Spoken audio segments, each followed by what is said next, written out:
Hey everybody, I wanted to talk about a question that Mecha Menace posed in a previous video.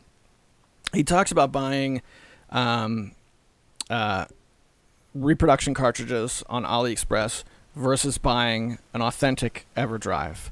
And let me read for you what he wrote. He says, the thought strikes me that you buy a lot of repros. Do AliExpress sellers offer any cheap alternatives to the SNES Everdrive?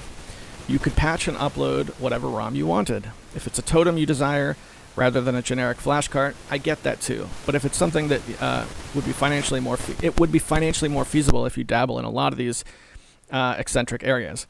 Anyways, if you know an easier way to search AliExpress, I'd appreciate that knowledge. It's super difficult to find anything reliably. So first, let's talk about this searching on AliExpress issue, because I think that's the simpler question. There's no trick to it for the first thing. I put AliExpress on my phone, and I just use it a lot. And also, AliExpress is not like Amazon or eBay. The thing that you want is not always there. So if you're not finding what you're looking for, that might be one reason. And also, especially when it comes to reproductions, stuff comes and goes all the time. So, whatever. So you asked if there was a cheaper alternative to the Everdrive. Here, let's take a look. So you can see there's a lot of Everdrive knockoffs, ranging from...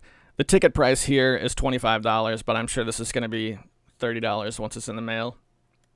And I see that's the Japanese shell casing, but I bet you could get anything on that. No, really?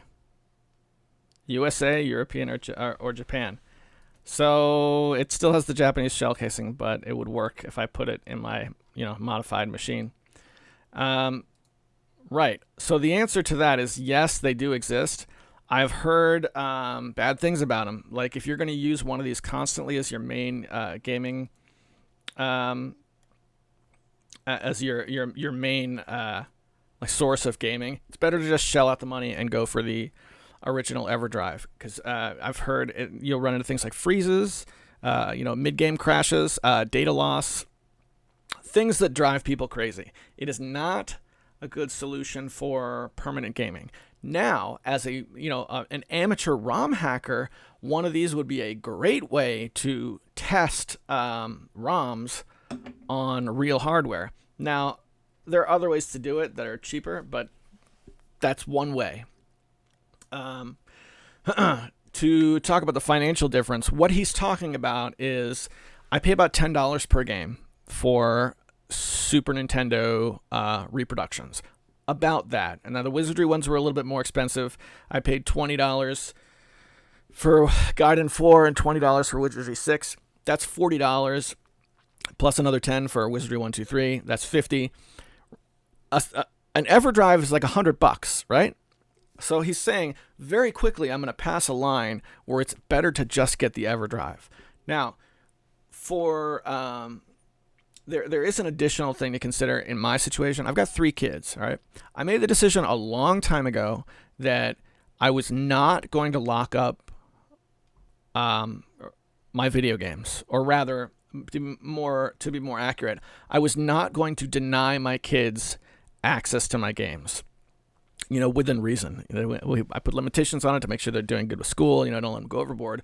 But I have no game in my collection that I'm going to wag my finger at my kids and say, this one is too valuable. You can't touch this. It's a personal decision. Not everybody agrees with it. You can have your game room. I hate the idea of having a game room and it's like, oh, the kids knew that that's daddy's game room and they don't go in. Well, what's the point in having all the video games, right? It's always been my policy, and I have lost games because of it. But I also think it's better this way, because people are more important than objects, even if they're your favorite objects. Anyway, here's where that matters. $10 for Grand Poo World.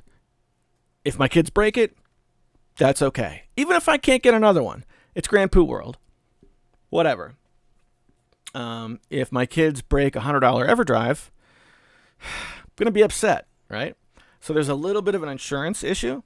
And my Super Nintendo does get played. Not all of my systems get played, but my kids like Tetris Attack a lot, and they've been enjoying the Mario World hacks that I've been getting. So they're cartridge swapping, So there you go. So that is one reason, in addition to the whole totem issue. Like my wizardry thing is that's a collection, so those, even if I had an authentic Everdrive, I would still want those. So there you go. If it's just you alone, Everdrive's not a bad way to go. But there's more. He brought up one more good point. Let me get his comments back up here. He says, I remember reading something about the voltage of Sega Genesis flash cards potentially killing hardware.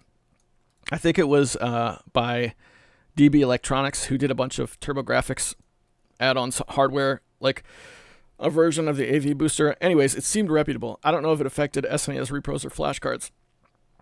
I just thought of it when you mentioned spottiness, so it would be something to investigate if I were to go down the road of an AliExpress flash card. All right. Honestly, I don't know the answer to that. I also, but I do know that I just decided it was a calculated risk. I have 2 authentic Super Nintendos. If something happens to one of them, I still have my childhood Super Nintendo that's boxed away. That is not a reasonable solution to give to the average viewer who's interested in this. This is what I'm thinking, okay? So generally speaking, with reproduction type consoles, they're not very good with reproduction cartridges. Case in point, let's see. Yeah, here we go. This is the Retron 5, okay? The Retron 5, from what I've read, has a success rate with reproduction cartridges of about 20 to 30%. At first glance, it has all the slots, whatever. You can even get an adapter to expand it to even more slots. Look at this. Game Gear, Master System cards. Awesome.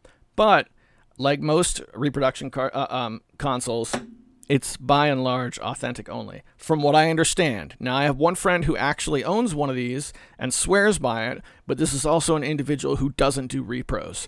So there you go. However, take a look at this. This is what I think might be a solution. This is the Retron 3 HD. Now, when I first saw this machine, I thought, why would you ever get this? It's $90, right? It's only a little bit more for a Retron 5, and that gives you more slots. Here's the thing. This uses chips to run the software and not emulation. Therefore, this machine, from what I understand, has a 100% success rate with reproductions, with Everdrives, with what have you. And on top of that, for what it's worth, Hyperkin makes a halfway decent clone controller. Not perfect, but better than your average clone controller. This is something that I have in mind. Now, I'm buying a computer, so it'll be a while. But if anything happens to my one Super Nintendo, and I have to lock up the other one, this is what comes out. Now, for the average person who is interested in collecting, I would go this route. Unless there's some reason where you absolutely have to have an original SNES, which I understand. This would be, of all the clone consoles, this is my choice machine. I hope that answered your question. That's my wet noodle understanding of the situation, anyway. I'm not at all a hardware tester, and it costs a lot of money to really buy things and fry things in order to understand it. And I haven't done the research either. But you asked what I was thinking when I was buying these, and that's what I'm thinking. So with that, thanks for watching, and I'll see you in the next one.